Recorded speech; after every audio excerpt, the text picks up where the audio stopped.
Bonjour à tous, comme d'habitude j'espère vous allez bien, on se retrouve aujourd'hui pour parler du film exclu Amazon Prime The Samaritain, mais maintenant vous devez être habitués avant ça, jingle.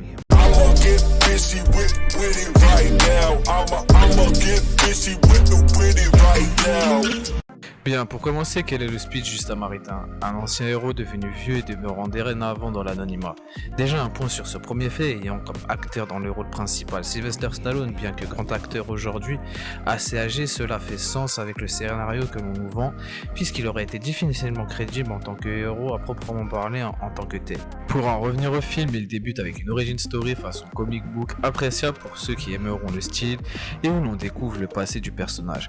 Né incroyablement fort, mais pas seul, ayant un frère jumeau, tous deux considérés comme des monstres de par leur force, et où un événement tragique va faire basculer l'un des deux souhaitant se venger et se nommant Némésis, non assez facilement choisi pour un vilain, mais à la fois symbolique, Némésis étant à la fois une déesse grecque de la mythologie, mais aussi un concept de la juste colère et vengeance divine.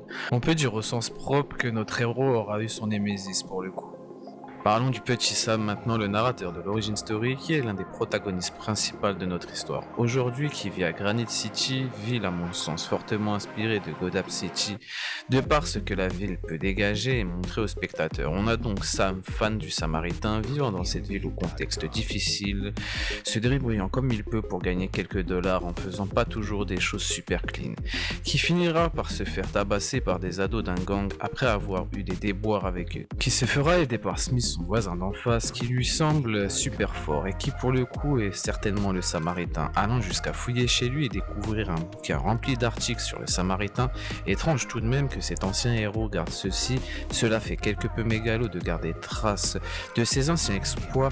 Pour les plus observateurs, cela leur aura mis la puce à l'oreille, tant si l'on rajoute le comportement étrange de Smith, même après qu'il a découvert du petit Sam, de ses pouvoirs après que les jeunes qui l'avaient tabassé pour protéger le petit Sam le renversent.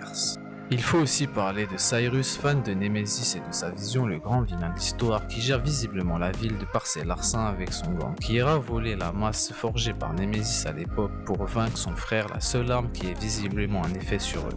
On a donc Cyrus s'affichant à la fois avec le masque et la masse de Némésis qui va faire se soulever la cité, et Sam, ayant fricoté plus tôt avec eux, va mettre en lumière Smith toujours vivant et sans séquelles qui plus est après qu'il ait été renversé plus tôt à toute allure comme nous le disions auparavant. Ce qui va donc les amener à la conclusion qu'il est le Samaritain qu'ils ne trouveront pas et kidnapperont donc Sam pour l'amener à se montrer.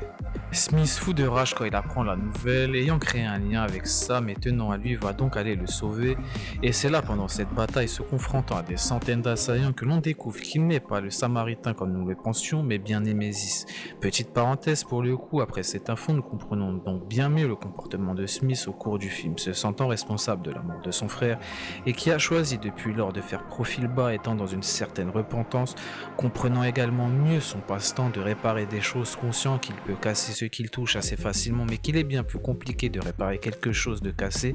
Un message philosophique dans ce film et un énième indice sur le fait qu'il n'était pas vraiment le Samaritain.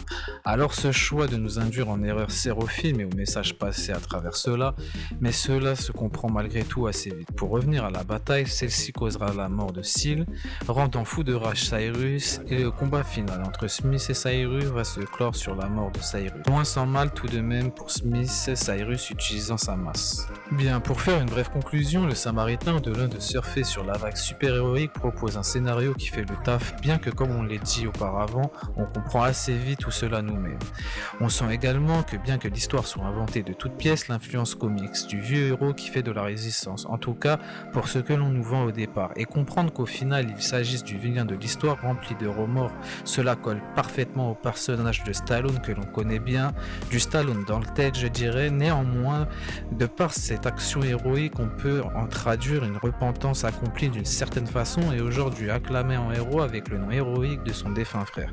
Continuons de ce fait de le faire vivre à travers lui, n'est-ce pas la meilleure façon pour lui de se repentir?